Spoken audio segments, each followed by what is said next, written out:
The Qur'an and the hadiths of the Prophet ﷺ validate and acknowledge people's pain, people's torments, people's traumas, people's anxieties and people's depression, people's fears. And Allah subhanahu wa ta'ala continuously reminds us in the Qur'an, do not fear, do not fear, do not fear. How do you not fear? Recognize yourself. So there's something called the 3 R's. Recognize, resilience, repair. I want to tell you and share with you something important here that is both studied in science and psychology and also in our sunnah. The core of our sunnah, the core of our deen teaches us this.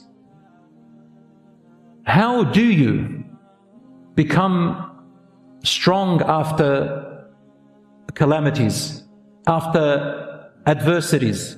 How do you continue to go as a believer after traumas, no matter what they are?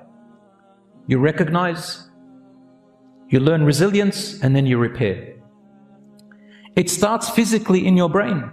Did you know that it starts physically in your brain?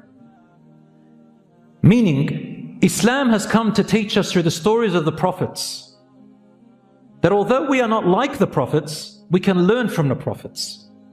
Number one, none of us will ever be as tested as the prophets. So don't you worry about that. But we'll get a portion of it.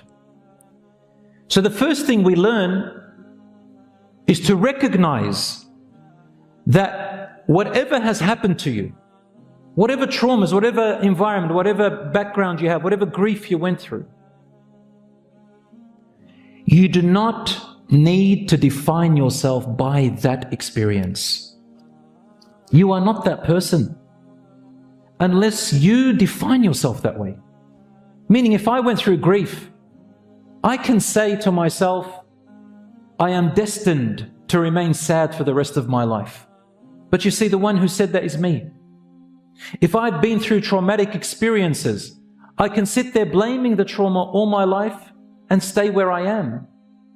Or I can believe that yes, bi'idhnillah, by the will of Allah, I can physically, bi'idhnillah, change my mindset. I can change my brain. I can change my brain. And anything. It's something called brain plasticity. You can change literally the brain, bi'idhnillah. Allah has given us that ability. And everything in our deen, the dua, the dhikr, the salat, the hereafter, the stories of the prophets, the Qur'an, all of it tells us you have that power, you have that ability.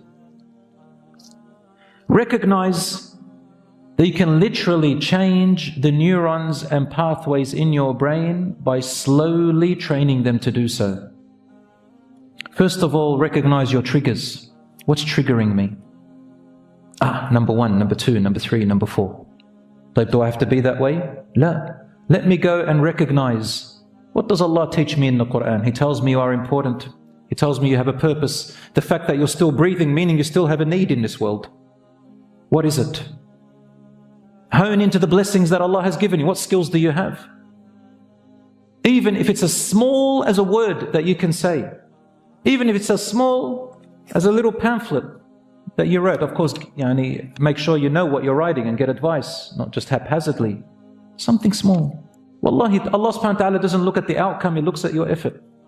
But bit by bit by bit, like little raindrops, they can penetrate through rocks and mountains. My brothers and sisters, when we look at Nuh alayhi salam, we find the test of losing his son forever. We're not just talking about a son or a child who's gone on drugs or gone with a gang. We're talking about a child who's lost both this world and he will never see him in paradise ever again. And the waves came and took him before his eyes, Nuh alayhi salam. So Allah subhanahu wa ta'ala tells you, be empathetical with yourself. You try as a parent to raise your children at the end. If you can't do anything and you try, don't blame yourself and beat yourself over it. Do other things. Look after your other children. Keep going. But at the same time, don't give up. But don't blame yourself so you don't be debilitated. When we look at Nuh alayhi salam's wife, she turned on him and joined the enemies too. But it didn't stop him from continuing. Yes, he grieved. Yes, he cried. And that's okay. Islam did not come to tell you don't grieve, don't feel the pain, don't try to fight it.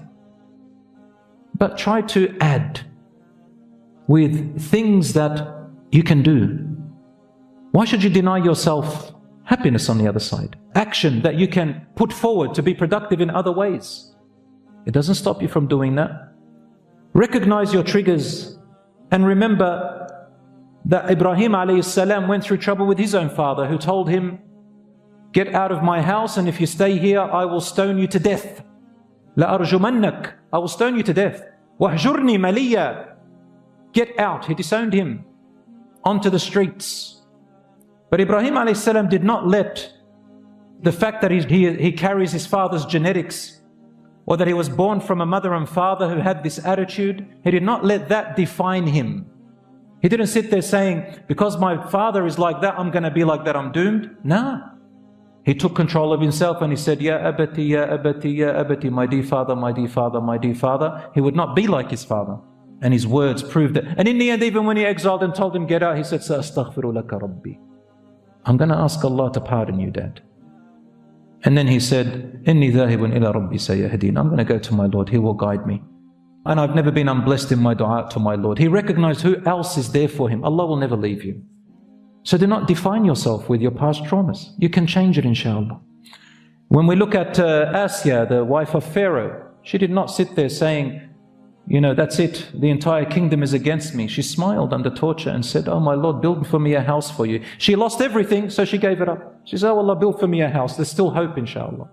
And on Yaqub alayhi salam lost his son and he went blind from sadness. He sat there and said, I'm not going to complain to you, my children. I'm going to go and complain to Allah subhanahu wa ta'ala my sorrow. I don't need you. Yunus alayhi salam in the belly of the big fish, he did not give up. He made a mistake, but he did not define himself by that mistake. He repented. La ilaha illa anta subhanaka inni kuntu min al-zalimin. The Prophet ﷺ said that one of among the best du'as that will relieve you from any worry or hardship or misery is to say, La ilaha illa anta subhanaka inni kuntu min al-zalimin. My Lord, there is no God worthy of worship but you. How perfect you are. I have been among the wrongdoers.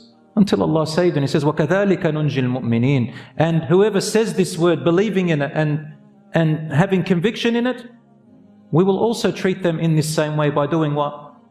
نَجَّيْنَاهُ مِنَ الْغَمِّ. We saved him from the claustrophobia. The stories go on and on in the Qur'an about resilience next. Resilience.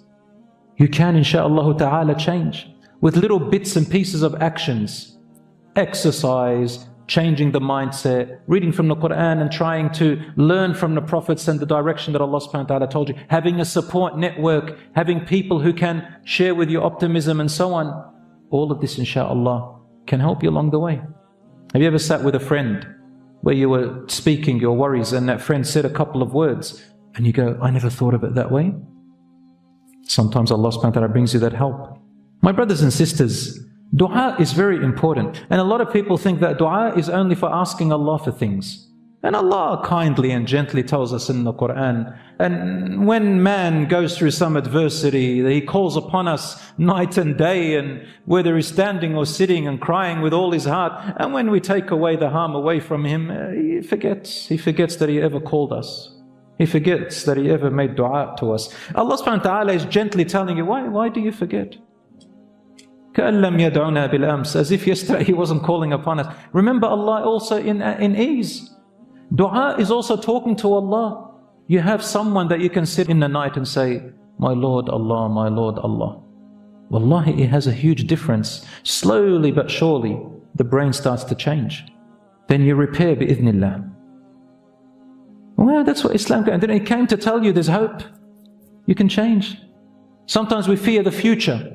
We say, my life is worthless. Some people will get to a point where they think, I have to end it. Why? Why, ya akhi? Allah subhanahu wa ta'ala has given you breath, has given you time, has given you youth, has given you strength, has given you blessings. And nothing ever stays the same. Never isolate yourself. Never isolate yourself no matter what has happened. The human being is not built to be alone. We are an ummah that is together. Once you isolate yourself, the shaitan loves it. Like the Rasul said, like the sheep who goes astray from the flock, the wolf gets them. Isolation kills you. Yes, sometimes you need to distance yourself from certain people who are truly toxic to you. You distance. This is called hajrun jameel, meaning to distance with goodness. Because if you're close, it's worse.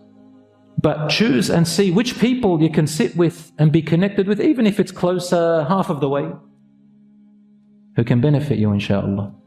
That's what the Rasul ﷺ said, احرص على ما ينفعك. Be diligent on the things that benefit you. People, skills, readings, actions, whatever it is. واستعن بالله ولا تعجز. Seek Allah's support and do not give up. Don't become paralyzed. فإن أصابك شيء. But if a calamity befalls you, stopped you from your expectation and your goal and your plan, فَلَا تَقُلْ لَوْ أَنِّي فَعَلْتُ كَذَا كَانَ كَذَا. Never say, if only I had done such and such, such and such would have happened. وَلَكِنْ قُلْ قَدَّرَ اللَّهُ وَمَا شَاءَ فَعَلْ. Say, Allah has pre-measured in what He wills, He does. There is a wisdom behind it. فَإِنَّ كَلِمَةْ لَوْ تَفْتَحُ عَمَلَ الشَّيْطَانِ. For just merely saying, if only, and constantly saying and repeating and not getting out of it, it opens the door for the shaitan. What is the door of the shaitan? Debilitation, sadness, misery, loss, failure. You're good for nothing.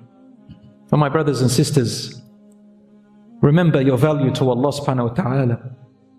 And remember about the people that if you were to harm yourself, God forbid, or for you were to go away, the people who love you, who you are harming, there are people who love you tremendously. You need to remember them. It's very normal for us to focus on the people who hate us, to focus on the people who want harm to us, to focus on the bad words that people say upon us. But Allah subhanahu wa ta'ala shows you there are others who love you, there are others who will support you, there are others who are making dua for you and you're making dua for them. There will always be the truth and the false, the right and the wrong, the helpers and the destroyers. There will always be. Which side do you want to take?